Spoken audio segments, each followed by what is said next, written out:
का और आप देखना शुरू कर चुके हैं द डिबेट। आय करके छापे फिर से कहाँ?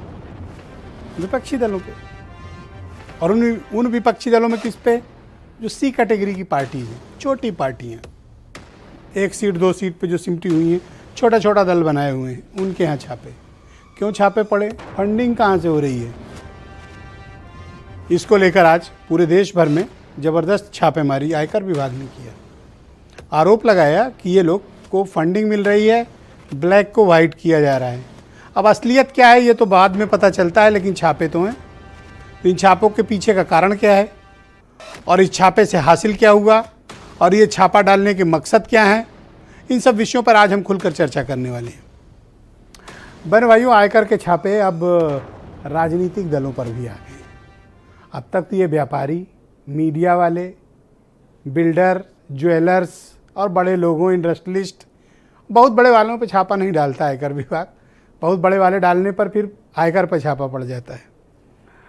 तो आज चुनी गई छोटी पार्टियां, सी कैटेगरी वाली, डी कैटेगरी वाली, बेचारे छोटे छोटे दल हैं अपना, जो किसी तरह गुजर बसर कर रहे हैं या अपने हक हुकूक की बात उठाते हैं, उन सब के यहाँ छापे डाले गए बेदर्दी से। कोई एक कमरे में पार्टी चला रहा है, कोई 2 कमरे में पार्टी चला रहा है, किसी की पार्टी गेस्ट हाउस में है, लेकिन छापे ताबड़तोड़ देश भर में।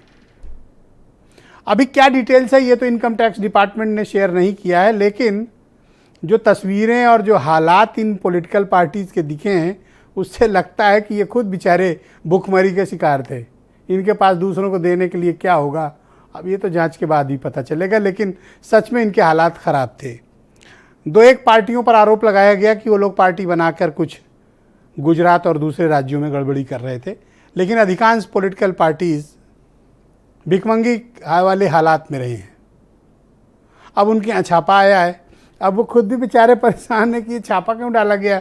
उनको तो चलने के गाड़ी का डीजल तक के पैसे नहीं, तो छापा किस बात का।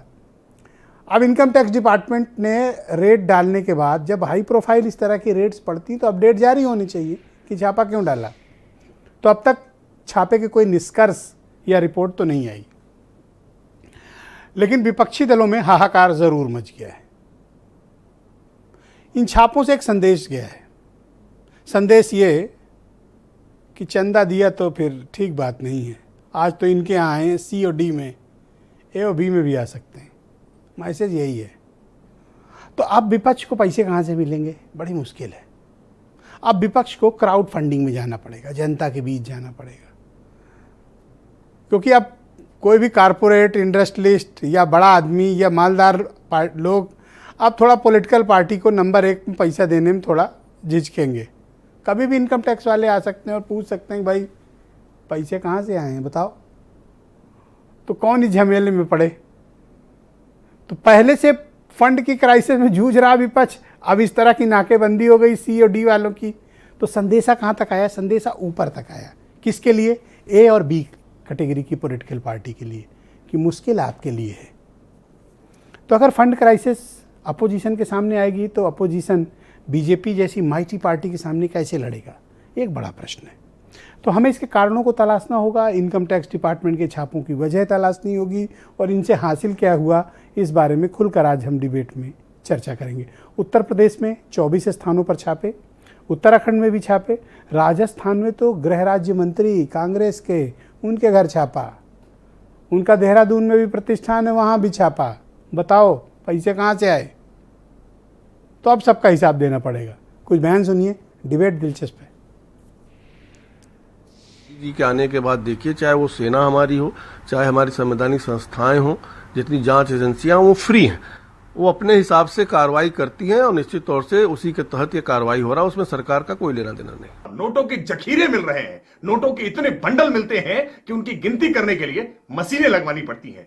यह भ्रष्टाचार की काली कमाई जो लोगों ने दबा करके रखी थी, गरीबों का शोषण करके जो लूट करके रखी थी, इन पर कार्रवाई होना आवश्यक है। और इसी श्रृंखला में इनकम टैक्स, सीबीआई और ईडी के द्वारा लगातार कार्रवाइयां की जा रही है। और इसी श्रृंखला में आज भी कई स्थानों पर देश भर में छापे पड़े हैं, जिससे काली कमाई का पर्दाफाश हो रहा है। 7-8 सालों में भारतीय जनता पार्टी का जो कोष है वो 84 0.87% बढ़ा है। भारतीय जनता पार्टी के भ्रष्टाचारियों के यहाँ पहले छापे डालें, फिर अन्य राजनीतिक दलों के यहाँ छापे डालें, तो अब देश की 130 करोड़ जनमानस आप पे विश्वास कर पाएगी। तो ऑल राइट, आज की परिचर्चा को आगे बढ़ाते हैं। मेरे साथ सैयद हुसैन नकवी, प्रवक्ता हैं राष्ट्रीय क्रांतिकारी पार्टी। इनके यहाँ भी, इनकी पार्टी भी निशाने पर है और छापेमारी इनके यहाँ भी